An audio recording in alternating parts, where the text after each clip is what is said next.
এলাকার মানুষকে সতর্ক ও সচেতন বার্তা দিলেন প্রধান। করিমপুর ২ নম্বর ব্লকের অধীন দিঘলকান্দি গ্রাম পঞ্চায়েতের অন্তর্গত একাধিক গ্রামে স্বেচ্ছাসেবী সংগঠনের নামে সাধারণ জনগণের বাড়ি বাড়ি গিয়ে মানুষের তথ্য হাতানোর অভিযোগ করলেন দিঘলকান্দি গ্রাম পঞ্চায়েতের প্রধান কার্তিক চন্দ্র মণ্ডল। তিনি আজ তার পঞ্চায়েত এলাকার সমস্ত গ্রামবাসীদেরকে সচেতন বার্তা দিলেন যে আপনাদের সকলের অবগতির জন্য কোনো এনজিও স্বেচ্ছাসেবী বাড়ি বাড়ি গিয়ে কোথাও মশলা আবার কোথাও অন্যান্য সামগ্রী বিনামূল্যে বিতরণ করছে, তার পরিবর্তে তাদের নাম, ফোন নম্বর ও অন্যান্য তথ্য সংগ্রহ করছে। এর পেছনে বড় ষড়যন্ত্র আছে। মানুষজনের অজান্তে তাদের বড় ক্ষতি হয়ে যেতে পারে, তাই তিনি সকল মানুষকে সতর্ক করলেন। কোনো স্বেচ্ছাসেবী এইভাবে সার্ভে করে বাড়ি বাড়ি গিয়ে তথ্য নিতে পারে না। তথ্য সরকারিভাবে নেওয়ার অধিকার আছে বিডিও অফিস স্টাফদের ও পঞ্চায়েত কর্মীদের। সাধারণ মানুষজন যেন এইভাবে না জেনে শুনে কোনো তথ্য যেন না দেয়। তিনি বললেন যে এই রকম কোনো স্বেচ্ছাসেবী গ্রামে এসে তথ্য চাইলে সেই গ্রামের মানুষ যেন পঞ্চায়েতকে ও থানাকে জানায়। কার্তিক মণ্ডল তিনি জানান যে মমতা ব্যানার্জির সরকার সবসময় সাধারণ মানুষের পাশে আছে ও দিঘলকান্দি গ্রাম পঞ্চায়েত সকল মানুষের পাশে আছে। নদিয়ার করিমপুর থেকে অর্ধেন্দু মালাকারের রিপোর্ট, বিগ নিউজ।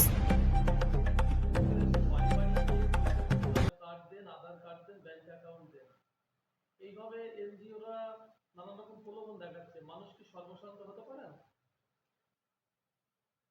কিছুদিন আগে এসেছিলেন, আপনি দেখবেন এই খবরটা আনন্দবাজারে বেরিয়েছিল।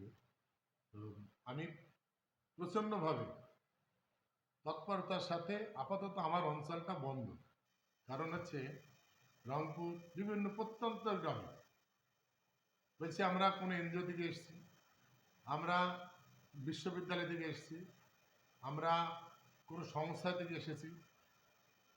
কারণ কি জন্য? যে আপনারা সার্ভে করছেন কার কতটা অ্যাকাউন্ট আছে, কার কি আছে। আর আমাদের কোম্পানির তরফ থেকে, এনজিওর তরফ থেকে কাউকে মশলা দিচ্ছে, কাউকে সাবান দিচ্ছে, কাউকে বালতি দিচ্ছে, কাউকে বলছে আপনি গরিব মানুষ আছেন, আপনার অ্যাকাউন্টটা দেন জেরক্স করে, আর আধার কার্ডটা দিন, আপনার অ্যাকাউন্ট যদি বন্ধ থাকে সেটা ছাড়িয়ে দেবো, আর আমাদের কারণে 17 থেকে 18,000 টাকা আপনার এখানে পেয়ে যাবেন। এই যে প্রলোভন, যখন আমার বাড়িপুর এক মেম্বার, জিআরএল মেম্বার আমাকে জানালো, সাথে সাথে তাদেরকে আমি টার্গেট করি এবং তাদের জিজ্ঞাসাবাদ করি। ওরা 4-5টা বাড়ি করার পর এখান থেকে চলে যায়। আমার মনে হয়েছিল যে এটা খুব গরিব মানুষের প্রতারণা হবে। এই জন্য আমি প্রধান হিসাবে বলেন এবং বা সমাজসেবী হিসাবে বলেন, আমি সাধারণ মানুষকে সতর্ক করেছি। আমার প্রত্যেকটা মেম্বার যারা সমাজসেবী তাদেরকে সতর্ক করেছি, কোনো মানুষ যদি গ্রামে ঢোকে এই প্রতারণা নিয়ে, আগে পঞ্চায়েতের আমরা চিঠি করব, আমার নাই লোক গেল আপনার গ্রামে সার্ভে করবে, কোনো অসুবিধা নাই। তাছাড়া কেউ ঢুকতে দেবেন না, দরকার হলে প্রশাসনের মাধ্যমে। আমি বিডিও সাহেব বলেছি। সর্বোপরি আমার নেত্রী মহামূত্র থেকে শুরু করে আমার তৃণমূল কংগ্রেসের হায়ার লেভেল বা তৃণমূল কংগ্রেসের আমাদের হায়ার অথরিটি সবারই অনুমতি নিয়ে আমরা এই কাজগুলো করছি। তার কারণ এমনি মোদী সরকার আমাদের পশ্চিমবঙ্গ বঞ্চিত করেছে।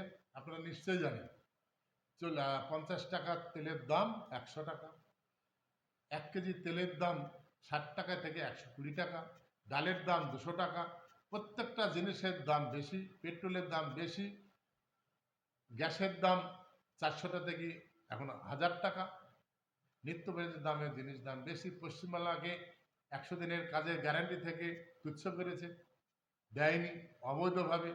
এছাড়া আমরা যে প্রাপ্য টাকা, থার্ড ফিনান্সিয়ার বলুন, 15 ফিনান্সিয়ার বলুন, সেই টাকা আমাদের সঠিকভাবে দিচ্ছে না, এবং যদিও কিছু কিছু দেয় সঠিক সময় দিচ্ছে না যে আমরা টাইমের মধ্যে খরচ করতে পারি।